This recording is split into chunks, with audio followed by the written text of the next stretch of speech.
Bismillahirrahmanirrahim. Welcome to the new topic inline functions. इस topic में हम inline functions पढ़ेंगे, ठीक है.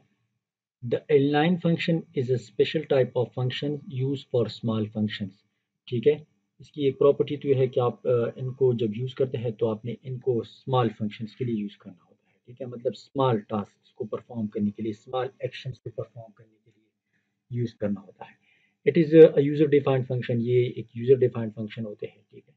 मतलब ये यूज़र डिफाइंड फंक्शन होते हैं, but in it the function prototype is omitted. Normally इसमें हम फंक्शन का जो प्रोटोटाइप होता है वो ओमिट करते हैं. ये यानी हम फंक्शन का प्रोटोटाइप डिक्लेयर नहीं करते, ठीक है. यानी डिक्लेरेशन हम नहीं करते इन किस्म के फंक्शंस को डिफाइन करने के लिए, ठीक है. The keyword inline is used. कौन सी कीवर्ड यूज होती है? Inline keyword is used in the declarator on the function definition, ठीक है. डिक्लेरेटर में फंक्शन डेफिनेशन के साथ हम इनलाइन कीवर्ड को यूज करते हैं. ये आप देख सकते हैं. देखो, ये आपके पास एक इनलाइन फंक्शन है. रिटर्न टाइप से पहले यहाँ पे आपने क्या यूज करना होता है? आपने यूज करना होता है इनलाइन कीवर्ड, ठीक है. अच्छा, the inline function is defined before the main function. Inline function को अपने मस्ट मेन फंक्शन से पहले डिफाइन करना होता है, क्योंकि इसका हम प्रोटोटाइप नहीं बना सकते हैं, मतलब कमेंट करते हैं नॉर्मली, ठीक है. तो ज़रूरी है कि आपको ज़रूरी है कि आप इनलाइन फंक्शन को टॉप पे यानी मेन फंक्शन से पहले डिफाइन करें, ठीक है. अच्छा, इसके बाद क्या होता है? When a compiler compiles the source code. जब कंपाइलर जो है वो एक प्रोग्राम आपने लिखा है और उसके अंदर आपके पास फंक्शंस है. तो कंपाइलर जब इसको कंपाइल करता है इस सोर्स कोड को, it generates a special code at the function call. यानी यानी आप जब फंक्शन कॉल करते हैं, ठीक है. आप जब फंक्शन कॉल करते हैं, इधर आप देख ले, ठीक है. मैं दिखा देता हूँ आपको.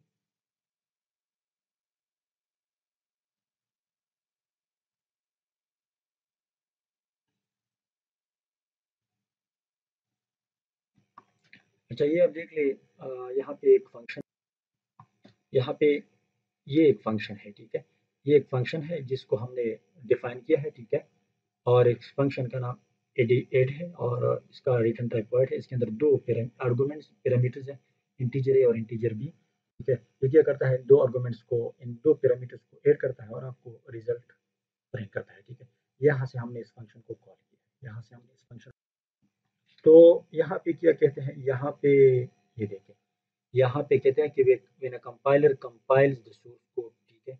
जब कंपाइलर सोर्स कोड को कंपाइल करता है, it generate a special code at the function call, ठीक है, to jump to the function definition.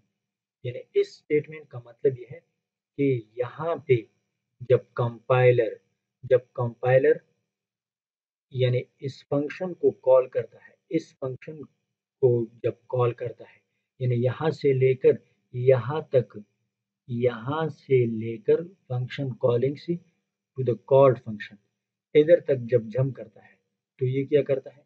ये एक यानी फंक्शन कॉल से फंक्शन डेफिनेशन तक जब ये जंप करता है तो एक स्पेशल कोड को जनरेट करता है, ठीक है.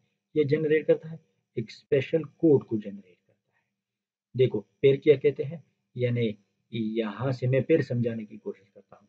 यानी जब आप फंक्शन कॉल करते हैं, तो जब आप फंक्शन कॉल करते हैं तो फंक्शन का जो मतलब जो कंट्रोल है वो जब यहाँ डेफिनेशन तक जंप करता है, तो यहाँ पे एक स्पेशल कोड, कंपाइलर एक स्पेशल कोड को जनरेट करता है. फिर क्या कहते हैं? इसके बाद कहते हैं it again generates a code at the end of the function definition to jump back to the calling function. ये वाला स्टेटमेंट, इसको मैं समझाने की कोशिश करता हूँ. कहता है कि जब it again generate a special code, यानी इसका मतलब ये है कि इधर से इधर तक जाने तक इसने जंप होने तक इसने कोड जनरेट कर दिया फंक्शन डेफिनेशन तक. लेकिन जब ये फंक्शन डेफिनेशन जो है, यानी जब ये फंक्शन आपके पास एंड होता है, ठीक है, eight the end of the function definition, यानी जब ये फंक्शन अपना ऑपरेशन परफॉर्म करेगा, जब दोबारा यहाँ पे ये जंप करेगा कॉलिंग फंक्शन डेफिनेशन से कॉलिंग फंक्शन तक, ठीक है, तो ये फिर एक स्पेशल कोड जनरेट करता है, ठीक है. तो होगा क्या, मसला क्या होगा, ठीक है। लिमिटेशन क्या है इसकी, लिमिटेशन ये है कि thus time is spent in passing the control to the function body and then to the calling function during execution of the program। यानी क्या होगा, यहाँ से जब हम फंक्शन कॉल करते हैं तो कोड जनरेट होगा और कंट्रोल जब इधर करेगा, जब ये वाला फंक्शन ऑपरेशन परफॉर्म करेगा, तो फिर कंट्रोल जब ये वाला फंक्शन ऑपरेशन परफॉर्म करेगा और फिनिश हो जाएगा उसका ऑपरेशन, तो फिर कंट्रोल इधर जब आएगा तो फिर एक कोड जनरेट होगा। तो इसका मसला, मतलब मसला क्या है, लिमिटेशन क्या है इसकी, इसकी लिमिटेशन ये है कि आपके पास टाइम जो है वो स्पेंड होगा, ठीक है। जब प्रोग्राम एग्जीक्यूट होगा तो आपके पास टाइम स्पेंड होगा। तो how to overcome this problem, how to overcome this limitation of the function through the code of the function can be inserted, ठीक है। तो the code of the function can be inserted in each function, ठीक है। ये वाला जो code है, जिस कोड की हम बात कर रहे हैं, जो कि स्पेशल कोड जनरेट होता है, ठीक है, इसको हम इंसर्ट करते हैं each function call to save the jumping time during the program execution. तो फिर इस कोड, इस टाइम को हम सेव कर सकते हैं, ठीक है, कि इस कोड को, जो कोड जनरेट होता है, ठीक है, इसको एक जगह पे क्या कर दें, इसको सेव कर दें बाय यूजिंग द कीवर्ड। अच्छा, हम इस कोड को एक जगह पे, यानी ईच ऑफ द फंक्शन किस तरह इंसर्ट कर सकते हैं, किस तरह इसको इंसर्ट कर सकते हैं, हम इंसर्ट कर सकते हैं by using the keyword on line in the declarator of the function definition. यानी अगर आप लोग इस तरह कर दें, अगर आप लोग इस तरह कर दें, यहाँ पे ये इनलाइन कीवर्ड लगा है, ठीक है, इनलाइन कीवर्ड लगा है, तो आप इस प्रॉब्लम को ओवरकम कर सकते हैं, ठीक है, और मतलब इस लिमिटेशन को आप ओवरकम कर सकते हैं यूजिंग इनलाइन कीवर्ड, ठीक है। इन द डिक्लेरेटर कहाँ पे आपने लगाना होता है, यहाँ पे डिक्लेरेटर में आपने लगाना होता है, ठीक है, फंक्शन डेफिनेशन में, यहाँ पे रिटर्न टाइप से पहले। अच्छा, of the function definition, the code of the function is inserted at the place, ये कहता है कि the code of the function body is inserted in the place of function call, ठीक है। कहाँ पे, कहाँ पे इंसर्ट होता है, यहाँ पे इंसर्ट होता है फंक्शन कॉल, यानी इधर, ठीक है, इधर पे ये कोड, स्पेशल कोड जो है वो इंसर्ट होता है, ठीक है। ये फिर आप देख ले, the code of the function body is inserted, यानी फंक्शन, इस बॉडी का जो कोड होगा वो इंसर्ट किया जाएगा। ये देखिए ना, ये क्या है, ये फंक्शन बॉडी के अंदर जो कोड है, ठीक है, उसका जो स्पेशल कोड होगा is inserted at each place of the function call. Each place का मतलब ये है at the place of, sorry, at the place of function call, मतलब ये वाली प्लेस, ये शो करता है, ये कहता है कि ये वाली प्लेस, ये इस प्लेस पे इसको इंसर्ट किया जाता है, ठीक है। ड्यूरिंग कंपाइलेशन, जब कंपाइलेशन होती है, ठीक है, such type of functions are called inline function. अगर आपके पास इस तरह के फंक्शंस हो, ठीक है, जो कि कोड को, स्पेशल कोड को एक प्लेस पे, यानी फंक्शन कॉल प्लेस पे इंसर्ट करता है, ठीक है, ड्यूरिंग कंपाइलेशन, तो अगर आप उसके साथ इनलाइन कीवर्ड भी यूज कर दे, ठीक है, तो इस किस्म के फंक्शंस को हम नाम देते हैं इनलाइन फंक्शंस। अच्छा, एग्जांपल की तरफ जाते हैं, ठीक है, हम इनलाइन फंक्शन की एग्जांपल को अ, पढ़ते हैं, ठीक है। तो क्या होगा, यहाँ पे आप देख सकते हैं, राइट अ प्रोग्राम, ठीक है, एक एग्जांपल हम वो करते हैं, कोड करते हैं, ठीक है, प्रोग्राम लिखते हैं, write a program to find out the exponential power of a given number. हम इस तरह करते हैं कि यूजर से एक नंबर ले लेते हैं और फिर इसका एक्सपोनेंशियल पावर मालूम करते हैं, ठीक है। प्रैक्टिकल डिमोन्स्ट्रेशन की तरफ चले जाते हैं। तो ये इनलाइन फंक्शन का एक एग्जांपल है, ठीक है।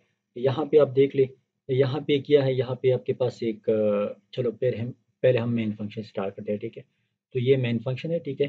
इसके बॉडी के अंदर हमने 3 वेरिएबल डिक्लेयर किए हैं, एक एन है, एक पी है और एक आपके पास रिजल्ट है, ठीक है। यहाँ पे क्या होता है, यहाँ पे होता है कि आपके पास ये वाला स्टेटमेंट एग्जीक्यूट होगा। जब ये वाला स्टेटमेंट एग्जीक्यूट होगा तो आपको कहता है कि एंटर एनी नंबर, वो नंबर आप एंटर करो जिसका पावर मालूम करना चाहते हैं, ठीक है, एक्सपोनेंट मालूम करना चाहते हैं, ठीक है। तो आपने एंटर कर दिया और ये एन के अंदर स्टोर हो गया। अभी आप इधर देखिए, इधर कहता है कि आप enter raise to the power, ठीक है, जो पावर आप मतलब वो उसको देना चाहते हैं, ठीक है, टू पावर एन है तो एन की क्या वैल्यू होगी, ठीक है। तो इस तरह, तो यहाँ पे आपने वो पावर एंटर कर दिया, ठीक है, जो इसका पावर होगा एन का पावर, लेकिन आप कह सकते हैं कि एन पावर पी, तो पी की वैल्यू आप एंटर कर दो, पावर की वैल्यू, ठीक है। तो फिर क्या होगा, ये जो वैल्यूज़ है n और p, इसकी वैल्यू जो है वो जाएंगे इज आर्गूमेंट एक्स फंक्शन को, ठीक है, exponent x x x P के नाम से जो फंक्शन है वो वाला फंक्शन कॉल हो जाएगा और कंट्रोल इधर आएगा, ठीक है। कंट्रोल किधर जाएगा और कंट्रोल आपके पास इधर आएगा, ठीक है। तो n की वैल्यू इधर आएगी और वो b के अंदर स्टोर हो जाएगी, और ये जो p की वैल्यू है इधर, इधर जो p की वैल्यू है यहाँ से, यहाँ पे आप देख ली p की वैल्यू जाएगी इधर, इस वेरिएबल के अंदर स्टोर हो जाएगी, ठीक है। और n की वैल्यू जाएगी इस वेरिएबल के अंदर स्टोर हो जाएगी, यानी एज आर्गुमेंट, ठीक है, पास होगी। तो अभी आप देख लें, कंट्रोल इधर आएगा, ठीक है। c को अपने लिया हुआ है, एक वेरिएबल को आपने डिक्लेयर किया है, ठीक है। इसको एक काउंटर वेरिएबल है क्योंकि इसको हम लूप के अंदर यूज़ करते हैं। फिर इसके बाद आप देख लें, इसके बाद आप देख लें यहाँ पे आपने एक वेरिएबल डिक्लेयर किया है पी के नाम से, ठीक है, और उसको आपने 1 से इनिशियलाइज किया है। तो कंट्रोल इधर आ गया, सी की इनिशियलाइजेशन 0 से हो गई, कंडीशन चेक किया जाता है। कंडीशन आपके पास यहाँ पे सी के अंदर आपके पास 1 है और ई के अंदर आपके पास लेट सपोज हम कहते हैं कि 2 है, क्या है 2 है। तो आप देख ले 1 is less than 2, yes, control is condition is true, तो कंट्रोल इधर आ जाएगा। पी के अंदर आपके पास पी के अंदर क्या आपके पास 1 स्टोर है, और बी के अंदर आपके पास आप देख ले बी के अंदर आपके पास 3 स्टोर है। तो 3 multiply by sorry 3 multiply by 1 is equal to 3, 3 हो गया। अभी आपके पास अभी आपके पास अभी आपके पास इस पी के अंदर 3 स्टोर है, क्या स्टोर है 3 स्टोर है। तो कंट्रोल इधर आएगा, सी के अंदर आपके पास 1 था, ठीक है, सी के अंदर आपके पास 1 था। तो अभी क्या हो गया, अभी सी प्लस प्लस हो गया, 1 + 1 2 हो गया, ठीक है। तो कंट्रोल इधर आ जाएगा, सी के अंदर आपके पास 2 स्टोर है, 2 is less than 2, no less तो नहीं है लेकिन इक्वल टू तो है ना, ठीक है। तो कंट्रोल फिर इधर आएगा, इधर आ गया। सी के अंदर मैंने आपको बताया था कि लास्ट टाइम 3 स्टोर था, तो 3 × 3, ये देखिए आप 3 × 3, ठीक है।